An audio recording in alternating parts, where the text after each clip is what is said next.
First up, how is India planning to detect and contain the new COVID-19 variant or any other strains that might crop up in the country? Also, do we need to change any treatment protocol in light of these new variants? Well, the government has released details of the Genomic Surveillance Consortium, which has been formed to detect the presence of different strains of coronavirus in the country.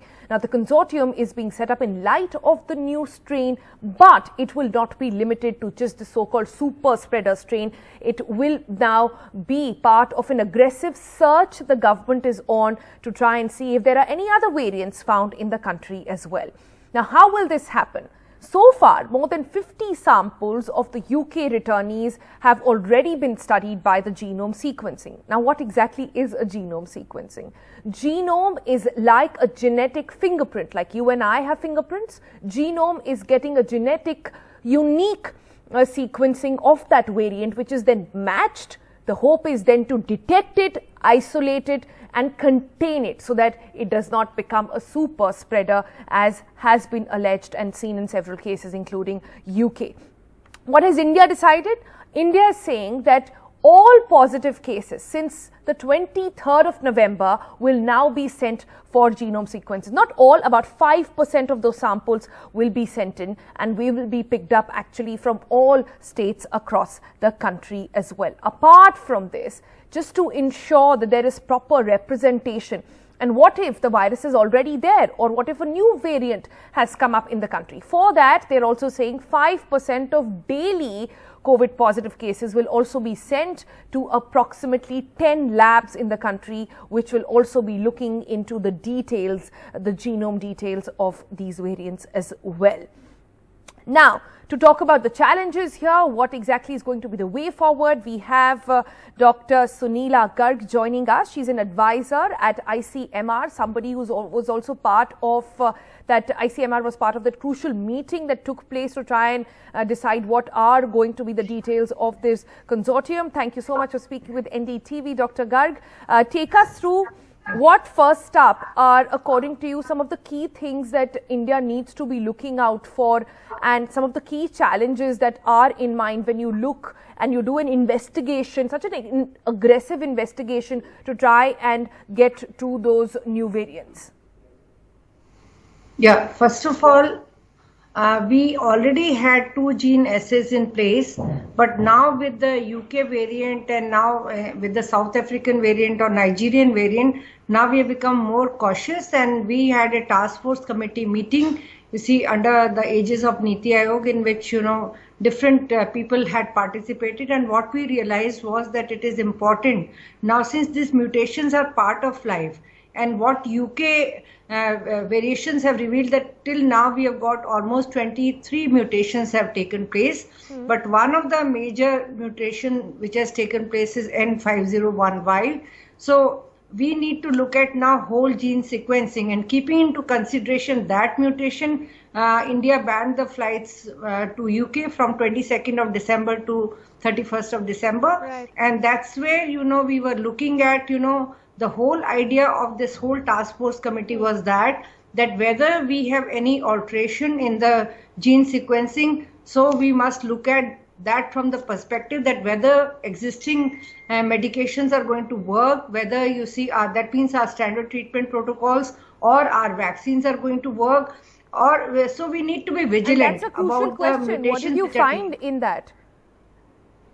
See, as of now, you see, whatever mutations have taken place, till now, they're all minor. It is something like, it keeps mutating, and it is nothing. We have got all strains of viruses which we say they are already present in India. So different strains 7 strains are there, they are already present in India, but we have not observed any major mutation till now that is there. So it is something like you prepare a beads or string of beads with different colors. So every time, you will prepare not the same string, but with, some alteration. So this is known as mutation. So minor mutations are part of this thing, but then we have to be worried about any major mutation, so which will not affect the spike protein, so that ultimately it affects the binding of the virus to the cell. But so Dr. Garg, the major concern over here is that is there going to be any change in treatment keeping these new variants in mind? And what has been the assessment on that in the meeting that took place? Yeah, as of now, there is no change in the treatment protocols because Okay. whatever So that's good mutations news. have taken, yeah, that will take care of the standard treatment protocols which are already in place. And also, it will not have any effect on the vaccines which we are going to roll out very soon. So that means from the vaccine front as well as from the treatment front, we are very comfortable. But we from the cautionary side and from the protocol side, we will be having gene sequencing in place, whole gene sequencing in all the laboratories which are already designated for gene sequences under the aegis of National Center for Disease Control. Right. Dr. Garg, just a quick question over there. So far, the findings have been that even if somebody were to be found positive of the UK variant here in the country, there will be no different treatment required for them. And so far, the vaccines which are being looked into, all of them are okay to treat that variant. Is that correct? Yeah, definitely. That is correct. So that is why this meeting was for, that whatever mutations have taken place, that means, and predominantly we looked at the UK mutation part. And that's a different thing that we have got now mutant strains in different other countries also. So far, we are very safe and we are lucky that all our protocols are going to work. That means our standard treatment protocols, and even we are safer from the vaccine front, so we can roll them out without any fear or anxiety. So both vaccine as well as medications are going to work, but we have to be very vigilant, and we are going to test 5% of the positive samples for whole gene sequencing. All right, so that's a good note to sort of start the last week of 2020 on. Thanks, Dr. Garg, for bringing us all your perspective on this very important story. We're talking about vaccines over there. Well, Delhi is gearing up to roll out the COVID-19 vaccination drive. About 1,000 vaccination booths will be set up across Delhi, and up to 1 lakh people could be vaccinated daily. Now, the Delhi Chief Minister Arvind Kejriwal also recently announced that 51 lakh people of 3 priority groups will receive the vaccination in the first phase. About 1,000 vaccination booths across will take place in the first phase, and up to, like I said, 1 lakh people to be vaccinated. Each vaccination booth will have about 100 people there, and there will be several tiers of security that will take place. But it's not just Delhi that is gearing up. There is a dry run on in the country as we speak in 4 specific states. How will we prepare an end-to-end understanding of what the protocol will be like, and what are the hiccups, perhaps, and bottlenecks at the moment to identify that? The dry run of the COVID vaccination drive is taking place in states like Andhra Pradesh, in Punjab, in Gujarat and Assam. Now, the focus of this management is possibly towards the adverse events after immunization as well. The dry run will include checks on cold storage, on transportation arrangements, and all of them have been made part of the program as well to ensure that it is done all smoothly. Now, to talk to us about these dry runs, we have Dr. Anish Sinha joining us. Thank you so much for speaking with NDTV, Doctor. Now, these dry runs are very interesting because the government said that it will be like rolling or holding elections in the country. Take us through at this point, what are the key concerns and areas that we need to look at? Yeah, right from the last 2 to 3 months when it was declared that we are very close to having a vaccine, so the entire world started preparing for its rollout. Accordingly, India also started to think for it, to plan for it, and there was a think tank on this. The National Expert Group was created for vaccine administration for COVID-19, and the challenges which were anticipated, like the cold chain, the transport of vaccines, the digital platform which was required for tracking the beneficiaries, the possible adverse events. So all those government have tried to address through various efforts like training, development of modules, augmenting the cold chain infrastructure, developing a IT platform called CoWIN. Now a time has come to test this in the field, what we call it as a dry run or an end-to-end dry run, so that if there are any gaps which are still there can be rectified. And this is being done in 4 states with 2 districts in each state, and like for Gujarat, it's Gandhinagar and Rajkot which is taking this dry run. So what they are actually looking for, they're basically trying to identify whether the systems in place will be able to identify and respond to a possible adverse event that may occur, the cold chain, the transportation, the crowd management. So how they are going to handle it. So that will be assessed. Then end-to-end mobilization and testing of the COVID vaccine process entirely, that the CoWIN platform, whether it's a very robust platform, but its testing in the field has not been done. So that will be tested very rigorously.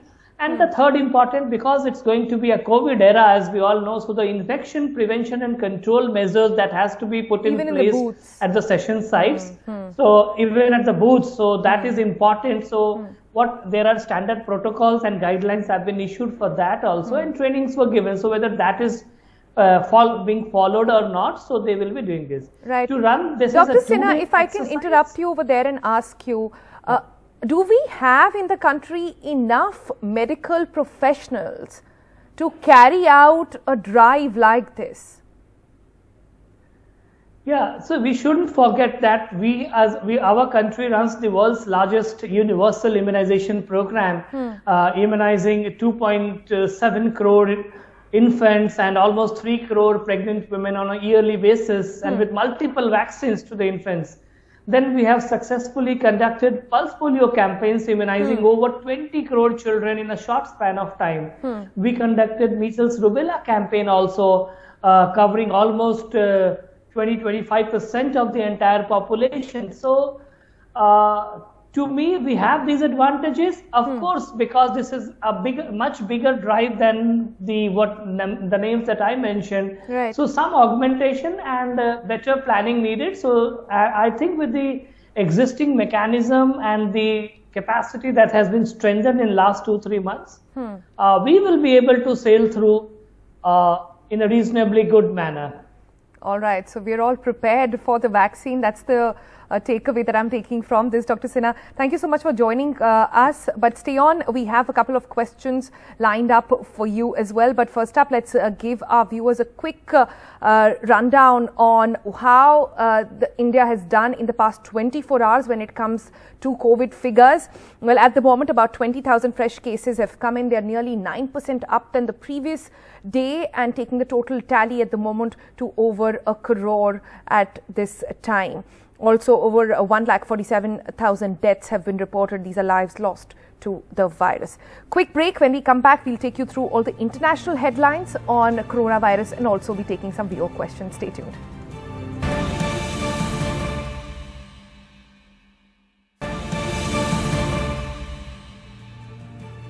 Welcome back. It's the time on the show when we bring in our viewers to get straight answers out of experts. We have Dr. Yatin Mehta joining us today. He's the chairman of Medanta Institute of Critical Care. Good to have you back on the show. Let's play out the question for you, please. What is the most effective treatment available for COVID-19 right now? That's a very interesting question because there is no single medicine which is effective against COVID specifically. It has developed over the last 6 months, the medications. Some of them have changed, some of them have been discarded, some of them have been introduced again. So basically it is antiviral drugs which we give. The mild patients we can give some oral antivirals, otherwise hospitalized patients we give injectable antivirals. They have not been able to show really any benefit in mortality, but they have been shown to reduce the ICU and hospital length of stay, and disease severity is reduced. There are also specific other drugs, supplemental drugs, which are nutritional supplements like vitamin D and vitamin C and zinc, which we give to all patients. Then we give something to bring down the fever and cough, medications for that. And all of them, more severe cases, which generally hospitalized patients, we put them on steroids to reduce the inflammatory reaction of the body. And also these patients can have increased tendency to form clots in the body. So they can get strokes, they can get heart attacks and so on. So we give them some medicines for thinning the blood, so it doesn't clot. And then we give some antibiotics if there is any secondary bacterial infection. So that is how it But goes. Dr. Mehta, there have been some institutes, in fact some government hospitals, especially in UP that I'm aware of, which are using some meds like flu, etc., tablets that they are using as well at this point. Any research to show that they have given any positive results? See, there is a UP government still recommends ivermectin, which is tablet form. Right. So generally the ICMR does not recommend it.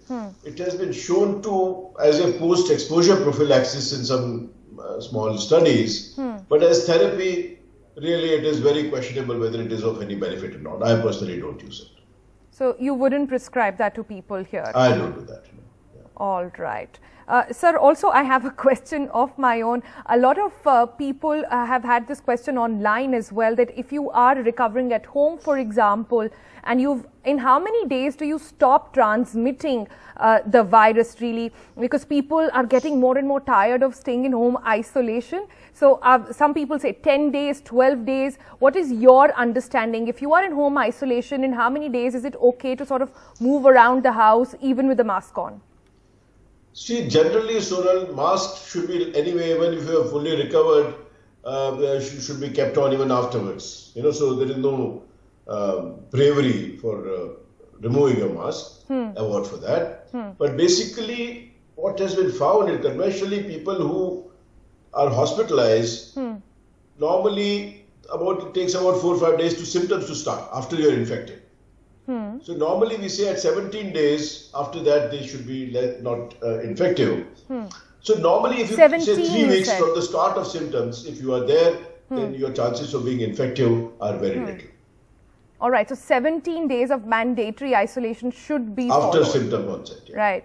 And even after that, within house, would you recommend people wear mask and move till the time they've got a negative COVID we wear all the time. certificate? I'm just remove the mask because I'm on your TV show. Otherwise, we wear the mask. Everybody should wear. Even if the vaccine comes, masking, hand hygiene, distancing should be continued. All right, Dr. Mehta, thank you so much for your advice. I'm sure the viewers are going to take it seriously. Thanks for joining us on the show.